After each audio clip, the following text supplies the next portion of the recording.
Semoga yang subscribe diberikan rezeki melimpah dari jalan tak terduga.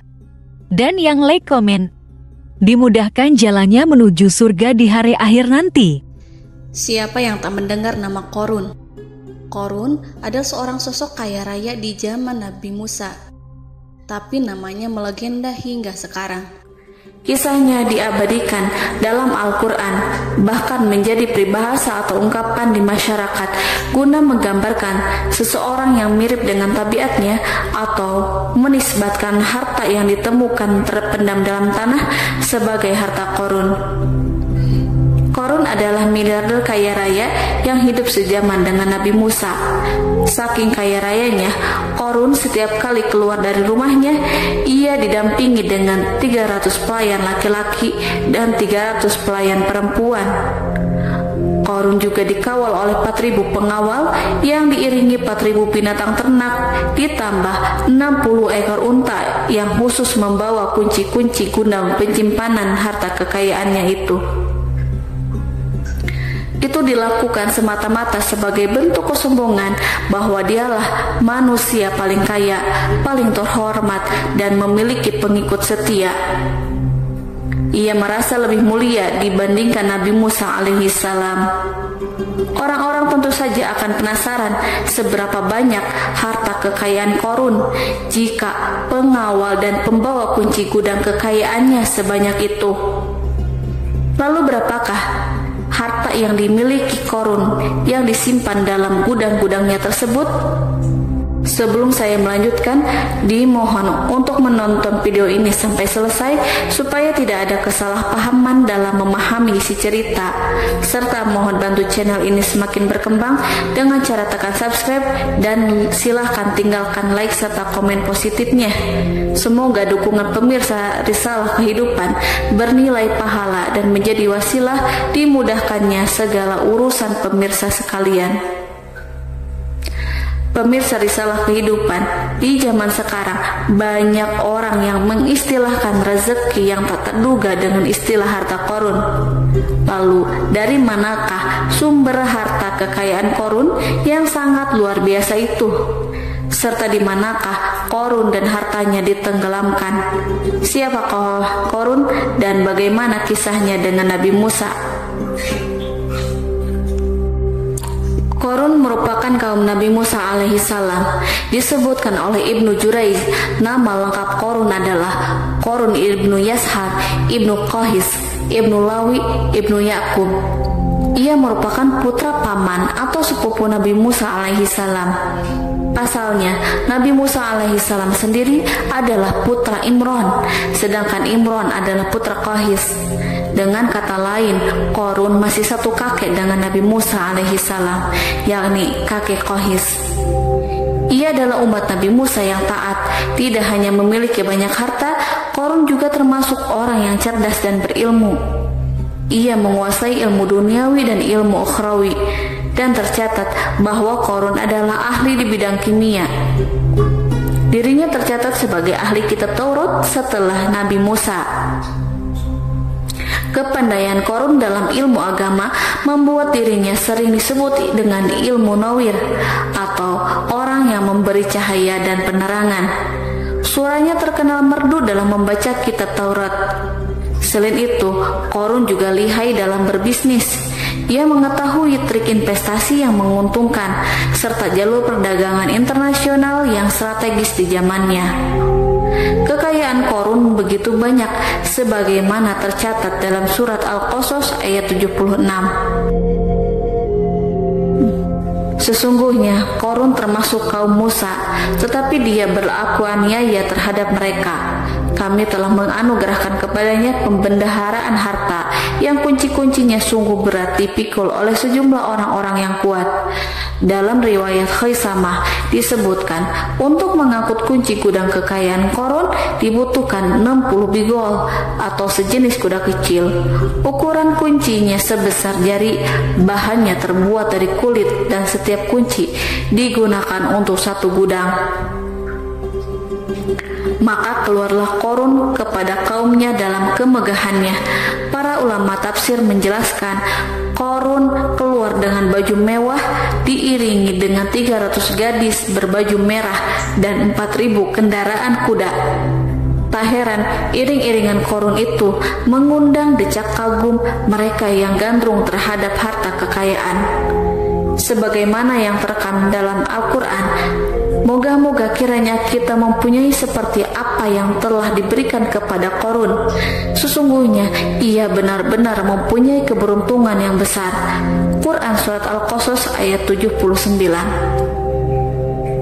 Namun tak sedikit kaumnya yang mengingatkan, dan ingatlah ketika kaumnya berkata, janganlah engkau terlalu bangga. Sesungguhnya Allah tidak menyukai orang-orang yang terlalu membanggakan diri atau disebut farihin. Sebagian ulama menafsirkan istilah farihin di sana juga berarti takabur atau zolim, berbuat kerusakan, arogan, dan tidak mau bersyukur terhadap nikmat. Korun dikisahkan memiliki ribuan gudang yang berisikan emas dan perak. Bila keluar rumah, Korun selalu berpakaian mewah dan dikawal oleh 600 pelayan.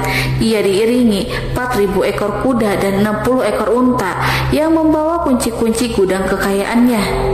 Namun sayang seribu sayang, Korun kemudian membangkang pada Nabi Musa dan menjadi pengikut setia Fir'aun. Mengenai dari mana asal-usul kekayaan Korun, ada beberapa riwayat yang memberitakan tentang asal-usul kekayaan Korun tersebut. Sumber pertama menyebutkan bahwa jauh sebelum memiliki kekayaan, Korun hanyalah seorang lelaki miskin yang tidak mampu menafkahi keluarganya sendiri. Anaknya sangat banyak. Lalu suatu hari ketika Korun datang kepada Nabi Musa, ia meminta Nabi Musa alaihissalam untuk mendoakannya agar Allah memberikan harta benda yang banyak.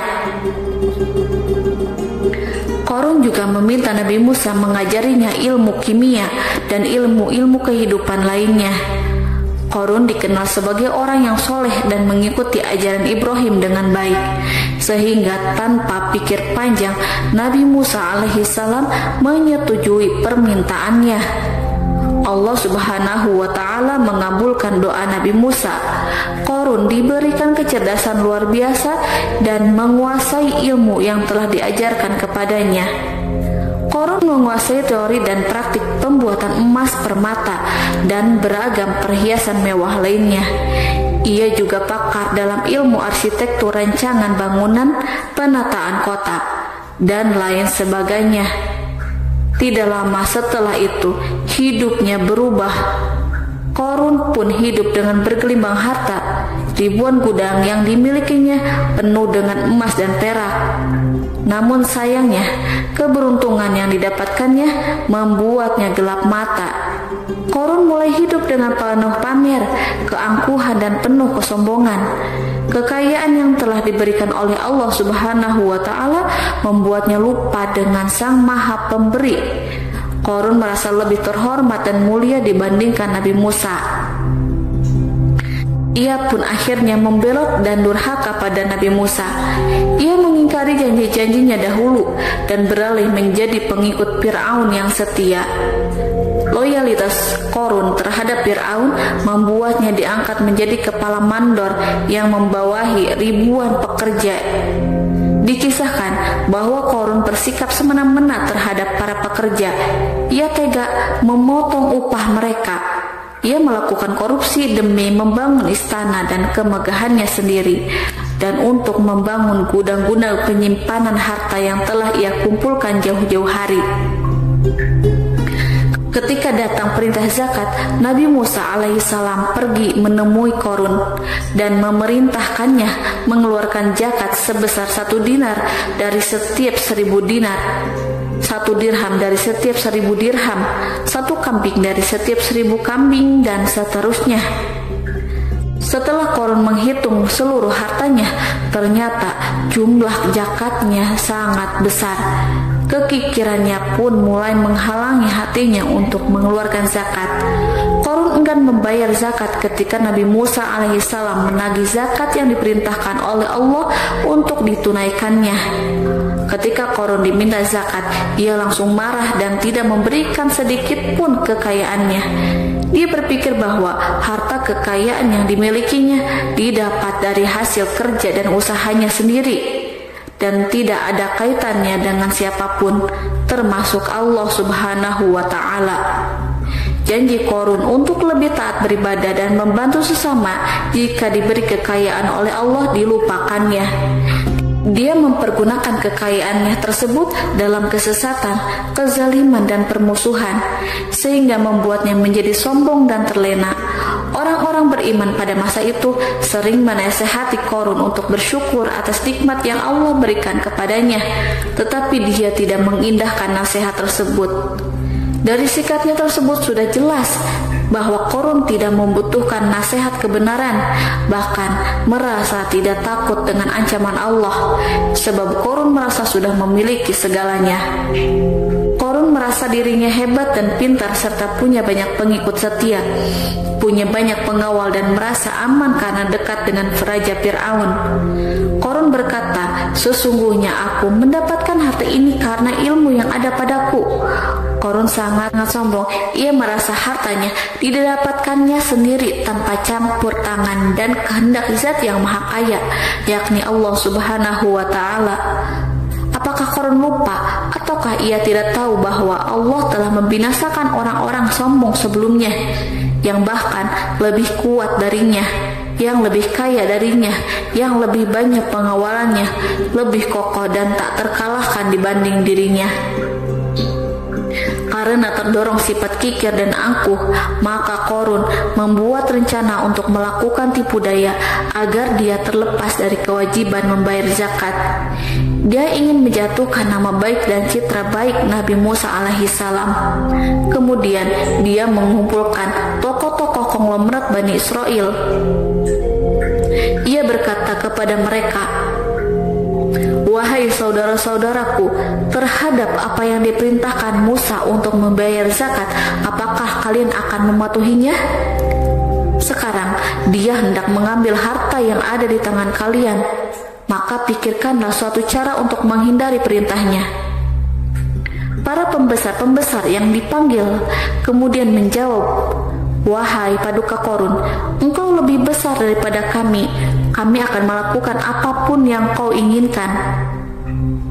Qarun pun berkata, "Datangkanlah kepadaku wanita cantik.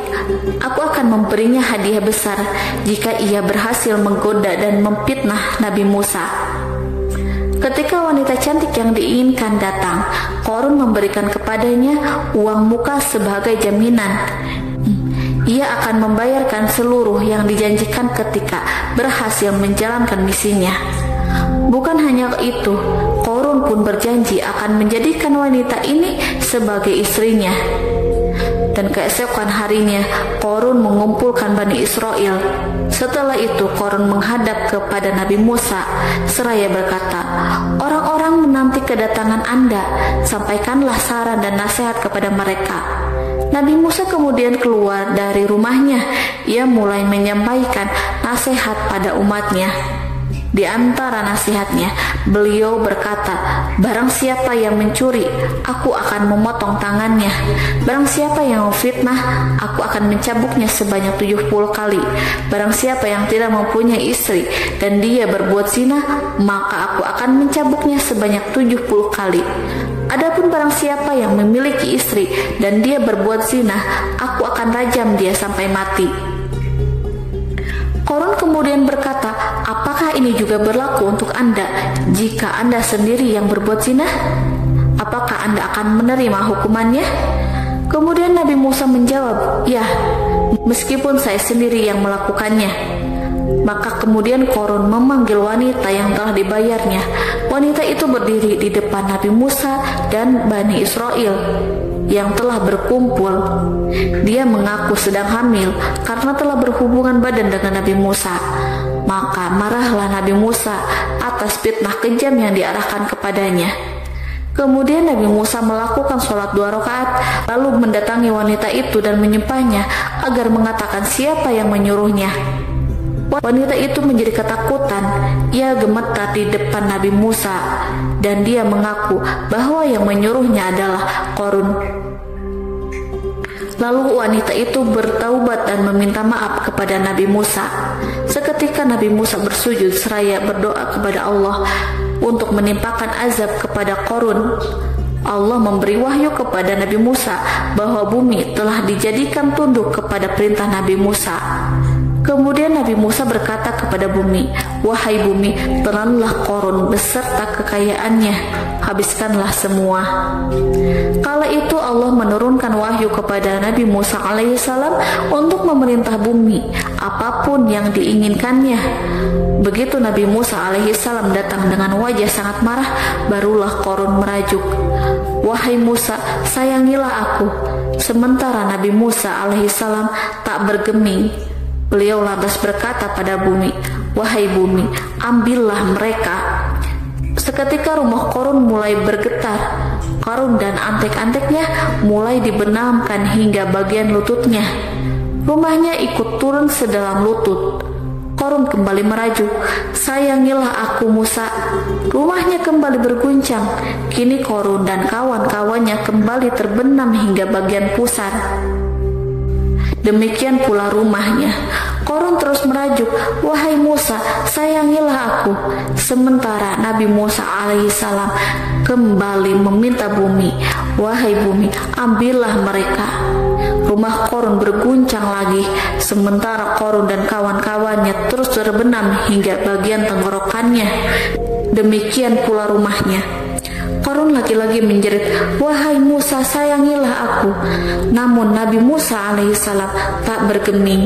Beliau terus meminta bumi menelannya, hingga akhirnya Qarun dan kawan-kawannya hilang seluruhnya di telan bumi. Tak lama setelah itu Allah pun berkata, "Wahai Musa, apa yang membuatmu bersikap demikian? Padahal demi kemuliaanku, andai dia Qarun berdoa kepadaku, niscaya aku akan rahmati. Maka kami benamkan dia beserta rumahnya ke dalam bumi, maka tidak ada baginya satu golongan pun yang akan menolongnya selain Allah, dan dia tidak termasuk orang-orang yang dapat membela diri." Quran Surat Al-Qasas ayat 81. Lalu di manakah lokasi ditenggelamkannya Qarun beserta harta bendanya? Konon berdasarkan kepercayaan beberapa masyarakat setempat, Qarun ditenggelamkan di sekitar sungai atau danau Moris yang terletak di kota Fayum, negara Mesir. Qarun konon mendirikan istana dan di tempat itu pula ia ditenggelamkan. Dahulu Qarun berkeinginan membangun sebuah istana, namun tidak diizinkan oleh Fir'aun jika istana itu dibangun di samping istana Fir'aun. Terlebih Qarun juga tidak ingin membangun istana di tengah pemukiman Bani Israel yang terletak di tanah Jasan. Fir'aun pun memberikan tanah di wilayah Fayum. Kemudian di tepi sungai Fayum inilah Qarun membangun istananya yang megah dan di dalamnya membangun Al-Kunuz atau gudang penyimpanan harta berisi emas dan perak. Salah satu bukti arkeologis yang dapat dijumpai di lokasi tersebut adalah runtuhan bangunan yang diduga sebagai tempat tinggal Qarun yang berjarak sekitar 2 km dari Danau Qarun. Menurut beberapa sumber, bangunan yang masih berdiri kokoh tersebut adalah benteng yang dibangun oleh Qarun. Namun, ada juga yang mengatakan bahwa bangunan tersebut adalah tempat tinggalnya. Wallahu a'lam bishawab.